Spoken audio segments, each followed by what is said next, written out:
Assalamualaikum warahmatullahi wabarakatuh. Apa khabar semua? Saya harap semua anak-anak murid saya sihat di samping keluarga yang tersayang. Pada hari ini, kita akan belajar subjek pendidikan Islam, bidang sirah, tajuk dakwah Nabi Muhammad bersama dengan Ustazah Amalina. Sebelum itu, mari kita sama-sama lihat objektif pembelajaran pada hari ini. Diharapkan pada akhir sesi pembelajaran, murid-murid dapat menyatakan yang pertama, maksud dakwah dengan betul. Yang kedua, menjelaskan cara Nabi berdakwah dengan betul. Yang ketiga, menghuraikan penentangan terhadap Nabi ketika berdakwah. Dan yang keempat, mengaplikasi akhlak Nabi dalam menghadapi penentangan dakwah dengan betul. Baiklah, mari kita lihat bahagian yang pertama, iaitu maksud dakwah. Dakwah bermaksud menyeru dan mengajak umat manusia untuk beriman dan taat kepada Allah SWT serta kembali ke jalan yang benar. Tahukah murid-murid, perkataan dakwah ini berasal daripada istilah bahasa Arab iaitu da'a, yad'u, da'watan. Untuk pengetahuan murid-murid, Nabi Muhammad SAW telah berdakwah di Mekah secara sulit selama 3 tahun. Baginda telah berdakwah kepada kaum kerabat yang rapat dengan baginda terlebih dahulu. Kemudian barulah diperintahkan oleh Allah untuk berdakwah secara terang-terangan. Kerja dakwah ini merupakan satu kewajipan yang dipertanggungjawabkan ke atas setiap Muslim yang berkemampuan dan merupakan sambungan tugas daripada para Rasul yang mulia. Hukum berdakwah adalah wajib berdasarkan hadis daripada Rasulullah SAW yang berbunyi "Ballighu anni walau ayah", yang bermaksud sampaikanlah daripadaku walaupun satu ayat. Seterusnya, mari kita lihat cara Nabi berdakwah. Dalam surah An-Nahl ayat 125, Allah SWT telah berfirman, "A'udzubillahi minasyaitonirrajim, ud'u ila sabili rabbika bil hikmah wal mau'izatil hasanah wajadilhum billati hiya ahsan", yang bermaksud, serulah manusia ke jalan Tuhanmu dengan hikmah kebijaksanaan dan nasihat pengajaran yang baik, dan berbahaslah dengan mereka dengan cara yang lebih baik. Secara umumnya dapat kita lihat Nabi telah melakukan pelbagai cara untuk berdakwah, antaranya dakwah secara lisan dan juga dakwah secara perbuatan. Antara contoh dakwah secara lisan adalah seperti dengan memberikan nasihat, memberikan tazkirah, mengadakan sesi dialog, bercerita ataupun berdebat. Contoh dakwah dari segi perbuatan pula adalah seperti dengan mengadakan sesi ziarah, memberikan hadiah, mengutuskan surat, menghantar utusan dan juga mempamerkan akhlak yang mulia. Sesungguhnya jalan dakwah ini bukan mudah ya anak-anak. Nabi Muhammad SAW sendiri telah menerima begitu banyak penentangan ketika menjalankan dakwah. Antaranya yang pertama ialah Nabi telah difitnah. Orang kafir Quraisy telah menuduh Nabi Muhammad SAW sebagai orang gila. Hal ini telah dirakamkan dalam Al-Quran dalam surah Al-Hijr ayat yang ke-6 tentang penghinaan dan fitnah orang kafir Quraisy kepada Nabi. Maksudnya, wahai orang yang diturunkan Al-Quran, sesungguhnya engkau adalah orang yang gila. Orang kafir Quraisy menuduh Nabi sebagai orang gila kerana membawa ajaran agama baru. Selain itu, Nabi Muhammad SAW turut dituduh sebagai ahli sihir. Hal ini turut terdapat dalam surah Al-Hijr ayat yang ke-15 yang bermaksud, tentulah mereka akan mengingkari kenyataan yang benar itu dengan berkata, hanya mata kami sudah disilapkan penglihatannya, bahkan kami adalah kaum yang disihirkan oleh Muhammad. Orang kafir Quraisy menuduh Nabi Muhammad sebagai ahli sihir. Mereka turut memfitnah Nabi Muhammad sebagai seorang pendusta dengan katanya Nabi Muhammad SAW telah mereka-reka Al-Quran dan merupakan pemecah belah masyarakat dan pemutus hubungan silaturahim. Seterusnya, tentangan kafir Quraisy terhadap dakwah Nabi Muhammad SAW adalah dengan cara memulaukan baginda. Pihak Quraisy bimbang kedudukan ekonomi dan politik mereka apabila melihat kemerahan dakwah Islam semakin sukar disekat. Bahkan ia mula menawan hati tokoh-tokoh masyarakat seperti Sayyidina Umar Al-Khattab dan Sayyidina Hamzah bin Abdul Muttalib. Mereka geram apabila tidak percaya menyekat golongan Muslimin berhijrah ke Habsyah. Muhammad bin Sa'ad melaporkan pihak Quraisy mengadakan perancangan untuk membunuh Nabi Muhammad SAW. Apabila perancangan itu sampai ke pengetahuan Abu Talib, beliau mengumpulkan Bani Hashim dan Bani Abdul Muttalib untuk mempertahankan baginda. Perhimpunan itu dilakukan di Syaib Bani Hashim.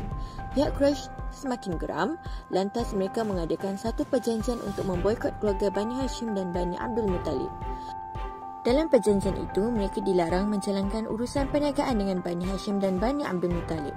Mereka juga dilarang mengahwini mana-mana individu daripada Bani itu dan tidak menerima sebarang bentuk perdamaian sehingga Rasulullah diserahkan kepada mereka. Menurut sesetengah riwayat, perjanjian itu ditulis oleh Mansur bin Ikrimah. Ia digantung di dalam Kaabah pada pertengahan bulan Muharram tahun ke-7 kenabian. Pemulauan itu dikatakan berlaku selama 3 tahun dan berakhir apabila kertas yang memuatkan isi perjanjian itu habis dimakan anai-anai. Seterusnya, penentangan kafir Quraisy terhadap dakwah Nabi Muhammad SAW dilakukan dengan kaedah penyiksaan. Pelbagai siksaan yang dilakukan terhadap kaum muslimin seperti dijemur di padang pasir dan diletakkan batu besar di atas dada seperti yang berlaku kepada Sayyidina Bilal bin Rabah. Ketika Bilal diketahui memeluk agama Islam, dia terus disiksa setiap hari oleh majikannya agar meninggalkan Islam. Abu Bakar menjumpai Bilal bin Rabah di bawah terik matahari. Saat itu, Bilal sedang mendapat hukuman daripada majikannya bernama Umayyah di tengah padang pasir yang sangat panas serta leher dan tangannya diikat. Bilal ditelentangkan menghadap matahari dan dadanya ditinda dengan batu yang sangat besar sehingga membuat nafas Bilal terasa sesak dan kulitnya ibarat terbakar dengan panasnya padang pasir yang dipanah kepanasan cahaya matahari. Bilal disiksa dan dipaksa supaya mengikuti agamanya yang dahulu. Namun yang keluar daripada mulutnya hanyalah kalimah Ahad, Ahad, Ahad yang bermaksud Allah Maha Esa. Lalu Bilal telah diselamatkan oleh Sayyidina Abu Bakar As-Siddiq. Sayyidina Abu Bakar membebaskan Bilal dengan membelinya daripada Umayyah. Kemudian Bilal dibawa oleh Abu Bakar menuju ke rumahnya untuk dirawat dan diubati luka-lukanya. Tidak cukup dengan siksaan, terdapat juga dalam kalangan para sahabat Nabi Muhammad SAW yang dibunuh dengan kejam, seperti yang berlaku kepada Sayyidina Yasir dan Sayyidatina Sumayyah. Apabila Islam mula tersebar, keluarga Yasir antara golongan pertama yang memeluk agama suci Islam. Sumayyah tidak gentar dengan amaran musyrikin Quraisy yang menyeksa dan membunuh sesiapa sahaja yang memeluk Islam. Apabila bangsawan Quraisy mengetahui Sumayyah sudah memeluk Islam, mereka menyerbu rumahnya. Keluarga Ammar ditangkap dan dibawa ke khalayak untuk diseksa. Mereka diserit ke tengah padang pasir, diikat dan diseksa dengan pelbagai siksaan yang kejam dan akhirnya dibunuh kerana mempertahankan kesucian akidah mereka. Sumayyah merupakan wanita pertama syahid dalam Islam. Seterusnya, marilah kita sama-sama melihat bagaimana akhlak Nabi Muhammad SAW dalam menghadapi tentangan kaum Quraisy. Akhlak Nabi yang pertama ialah bersabar. Nabi Muhammad SAW sentiasa bersabar dengan ujian dan cabaran. Sebagai umat Nabi Muhammad, kita perlu bersabar dan tabah dalam setiap aspek kehidupan. Yang kedua, bergantung harap kepada Allah Subhanahu Wa Taala. Nabi Muhammad SAW tidak pernah berputus asa. Sebagai umat Nabi, kita perlu sentiasa berdoa kepada Allah Subhanahu Wa Taala dalam setiap usaha yang dilakukan. Yang ketiga, prihatin. Nabi Muhammad SAW mengutamakan kaum keluarga dalam berdakwah. Sebagai umat Nabi Muhammad, kita perlu mengamalkan budaya nasihat-menasihati dalam keluarga. Dan yang keempat, berjiwa besar. Nabi Muhammad sentiasa berhikmah dan tidak pernah berdendam. Sebagai umat Nabi, kita perlu sentiasa bersedia memaafkan kesalahan orang lain dan tidak membalas kejahatan orang lain dengan keburukan. Seterusnya, mari kita lihat akhlak Nabi Muhammad SAW dalam berdakwah. Yang pertama, Nabi Muhammad SAW sentiasa optimis terhadap janji dan bantuan daripada Allah SWT. Nabi Muhammad SAW menolak tawaran daripada kafir Quraisy yang menawarkan kepada Nabi pangkat, harta, kekayaan dan juga wanita. Baginda tetap yakin dengan pertolongan Allah dan meneruskan usaha dakwah sehingga berjaya. Yang kedua, Nabi seorang yang penyayang. Ketika Nabi Muhammad SAW berdakwah di Taif, penduduk Taif menolak dakwah baginda dengan mengusir dan mencederakan baginda. Lalu datang malaikat membuat tawaran kepada Nabi untuk membinasakan penduduk di Taif. Baginda menolak tawaran tersebut lalu berdoa agar mereka menerima hidayah. Seterusnya, Nabi Muhammad SAW seorang yang pemaaf. Semasa peristiwa pembukaan kota Mekah, baginda telah membebaskan penduduk Mekah yang pernah melakukan kejahatan kepada baginda dan memaafkan mereka.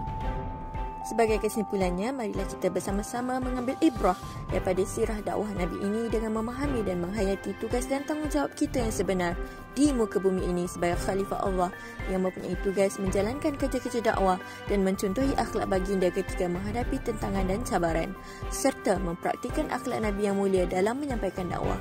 Ingatlah, man qala la ilaha illallah fahuwa da'i. Barang siapa yang mengucapkan kalimah la ilaha illallah, sungguhnya dia adalah da'i. Itu sahaja pelajaran kita pada hari ini. Semoga anak-anak didik Ustazah mendapat manfaat daripada apa yang telah kita pelajari. Sekian, terima kasih. Ma'assalamah wa ilal liqa'. Bye.